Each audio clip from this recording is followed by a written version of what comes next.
guys, this is Claudia and this is what I worked on in July. You may see my beautiful test knit for Carol Chan of Casey Knitting Co. And this is the Buffalo Rose pullover. It is absolutely beautiful and it's exactly how I wanted it to look. I really wanted the roses to pop. And when I first went ahead and did the swatching for it, I had chosen a darker gray. So I had a pale gray and a really dark, like charcoal gray. And I can actually show you what that looked like because I have my swatch. So yes, this is how you swatch in the round.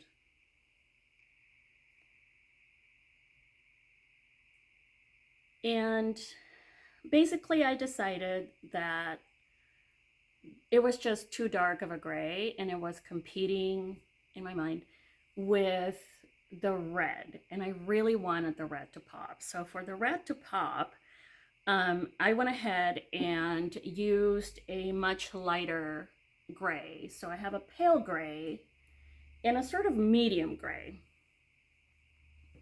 And I think you can see that the roses pop a lot more.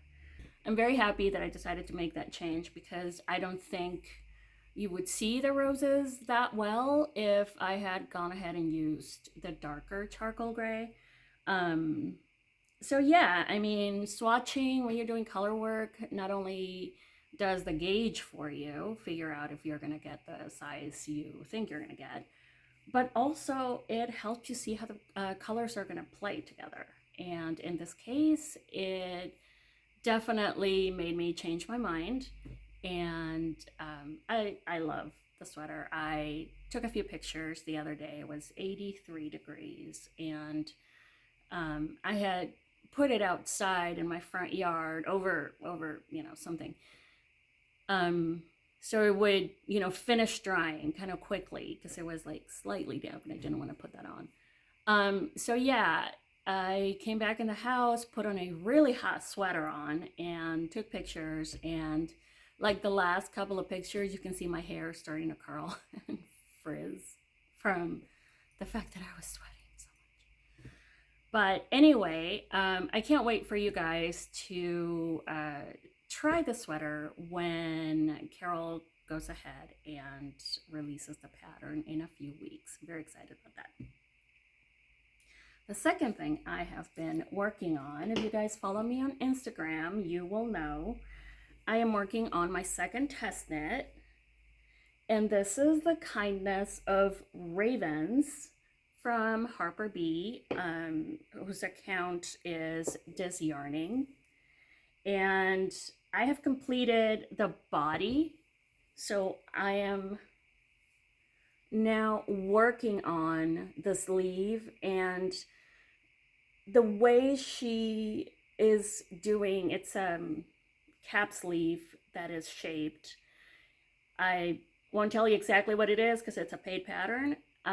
But it's a new to me construction and it involves short rows, and it's really cool. Like, I don't think I've ever made sleeves like this. So I was like, okay, I'm just gonna trust the pattern and see how it goes. And then I tried it on yesterday, I think, just to see how it looked, and it works. It looks really nice. It fits very nicely. So in a little bit, I am transitioning to another section of the sleeve. I really can't wait. I think this is going to be cool. I want to wear this a lot, as spooky season approaches. And speaking of spooky season, Harper B also, they have a bunch of really, really nice like moody aesthetics patterns, and one of them was inspired by a show on Netflix called Midnight Mass. Now I will watch anything Mike Flanagan puts out on Netflix in the fall. He did Haunting of Hill House, Haunting of Bly Manor, And last year it was Midnight Mass, which was amazing. It's probably my favorite. Um, and what Mike does is, first of all, he uses kind of most of the same actors, which is cool because you see them like play these wildly different characters. But he takes, Haunting of Hill House is a book, but he gives it a twist. He made the characters into a family and added a lot of like family and relationship drama. So he's very good with the twists that he gives. For example, in the second one, Bly Manor, it's based on Turn of the Screw, which is this story about this nanny that goes and to watch over this couple of really creepy, little brother and sister. Um, and he's kept that as a basic, premise, but there is so much more. So he adds a lot of like very well crafted characters and a lot of relationship drama. And Midnight Mass is an original idea that he had actually in a couple of his previous projects. You can see as a prop a book that says Midnight Mass. And he finally got the chance to kind of bring this idea to life. And it is amazing. It's an amazing series, a miniseries. And I would say, whereas the two Haunting series, I mean, obviously Haunting Ghosts, it's a lot more jump scary in what you would traditionally consider horror. Midnight Mass is, yeah, I mean, definitely a couple of scary moments, but it's a lot more about the horror that we as human beings create. So again, amazing characters and amazing acting, and I absolutely loved it. I've rewatched it a bunch of times. And I believe that this year he is doing his miniseries on the fall of the House of Usher, which I am really excited about because like the possibilities of what this man can do with a horror story and kind of give it, his own twist. So I can't wait to see that one. Again, it'll have some familiar faces if you've watched his shows before. If you're new and you're kind of iffy on watching horror, I would say watch Midnight Mass. Yes, there are a couple of creepy moments, but it's mostly, like I said, it's about the horror that human beings can delude themselves into creating. Okay, so that was a Netflix segment. But anyway, I am starting a new project in a few weeks because the knit along starts on the 22nd of August, and it is the Alpenglow sweater from Andrea Mowry. It is her Rhinebeck sweater for this year. I'm not going to Rhinebeck. Crowds freak me out at the best of times, let alone during COVID, monkeypox, no. My husband is like, do you want to go? Do you want to go? You can go. I mean, it's your birthday month, November. You can go. But no, I'm not going. But I have picked out my colors for the Alpenglow. So I wanted a dark main color. So the wonderful manager at Cream City Yarn, Kate, recommended this Lana's Light from Barocco. And it's a navy. It's a navy blue. So I chose that. And then that's all I was going to get because I figured that I would do some stash diving.